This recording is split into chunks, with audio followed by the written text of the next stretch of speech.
Hi everyone, it's my turn to read today. Hope you're all okay, hope you're working hard, hope you're having lots of fun. We're on chapter 5, how a jolly woodman became a tin woodman. A big shout out before I start reading to key worker children in key worker B and key worker A.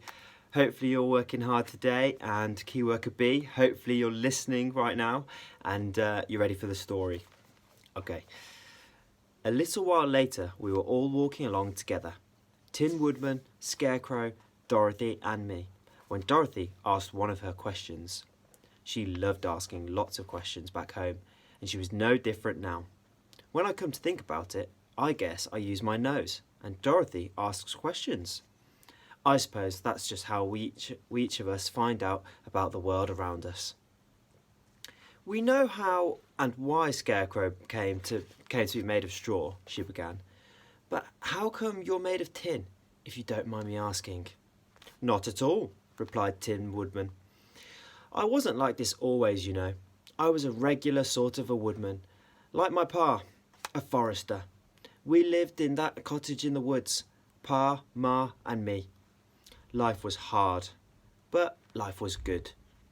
We kept ourselves warm together through the long winters, always had just about enough to eat. That forest provided all we needed. Then, one sad day, a tree fell on Pa as he was cutting it down, and he died. I looked after Ma after that, till she died too a few years later, and then I was all alone. You know something?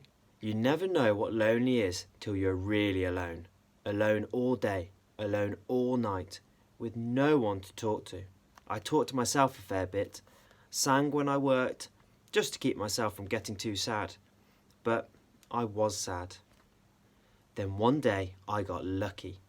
I was taking my wood to the charcoal burner in the forest when I met his daughter, Angelina, who had just begun to work with him, and she smiled at me and I smiled at her.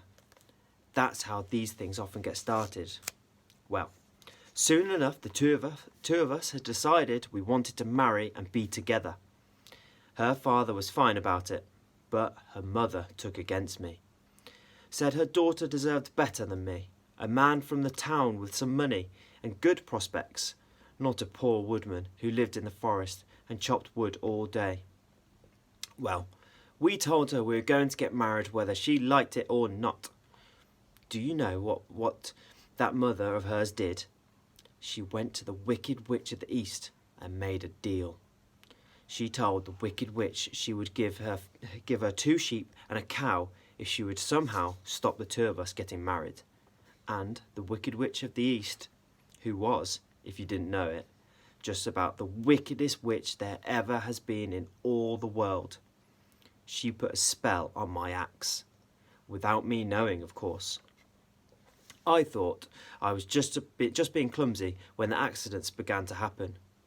I was out in the forest one day, chopping wood, as usual, when the axe slipped out of my hand and cut off my left leg. Well, what was I to do? If I was going to marry Angelina, I needed to set myself up and build a proper house for us. I needed to keep working, so I went to the tinsmith in town and got him to make me another leg. It was a perfect fit, almost as good as the one I had before. I could work again, but the next time I went out chopping, my axe slipped again and I chopped off the other leg. Well, I wasn't going to give up, was I? I got the tinsmith to make me another new leg. Back to work I went, but that axe of mine seemed to have a mind of its own, and I had an accident after accident. I lost one arm, then another, and then I lost my head too. Cut it right off. But every time the tinsmith mended me, new tin arms to go with the legs, a new tin head, I thought nothing could go wrong now. But then that cursed axe slipped again and cut me in 2. Cut the heart right out of me. The tinsmith saved me yet again, gave me all the joints I needed, so I could move about, move everything just as well as before. Well, almost. It's amazing what people can do these days. Just keep 'em well oiled, he said, and you'll be fine. But the tinsmith also told me he couldn't make a heart of tin, that my body would always be hollow. I would be empty inside. There was nothing he could do about that.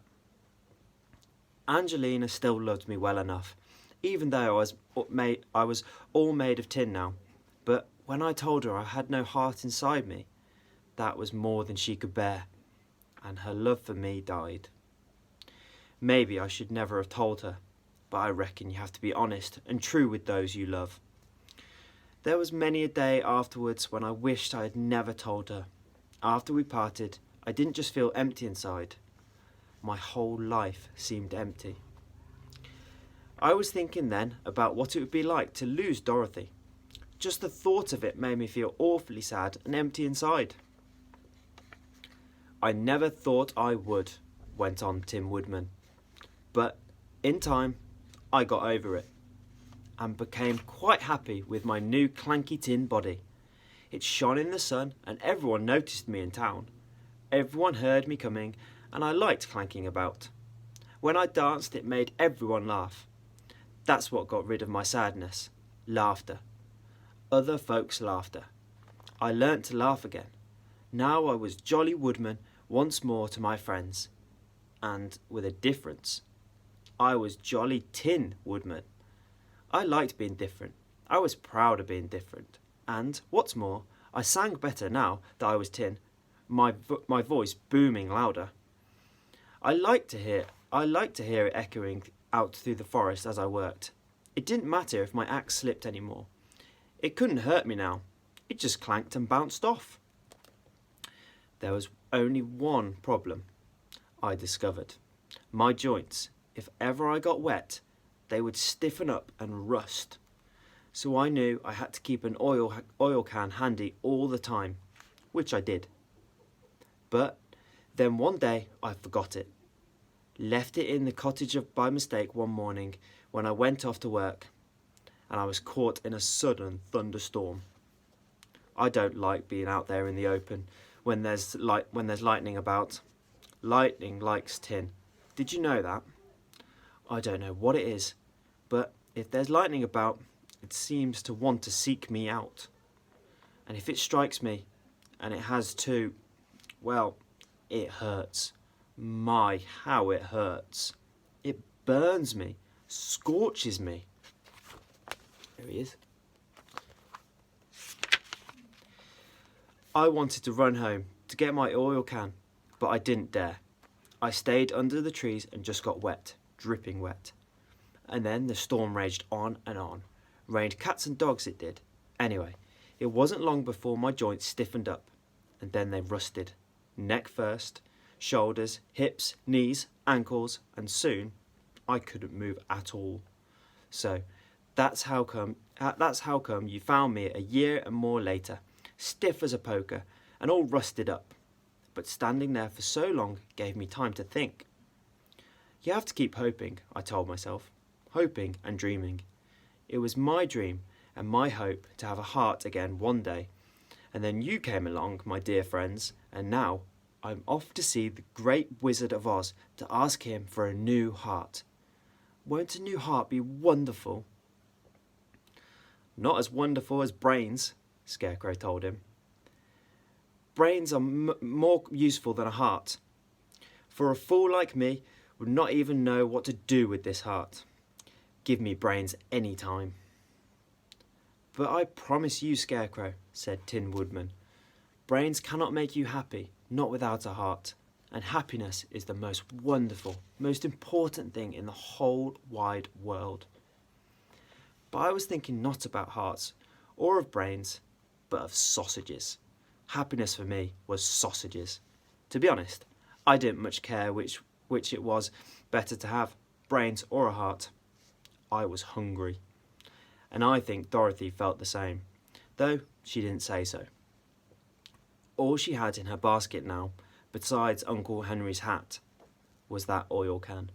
No sandwiches, no fruit, no nothing. We've got to find some food from somewhere, Toto, she said.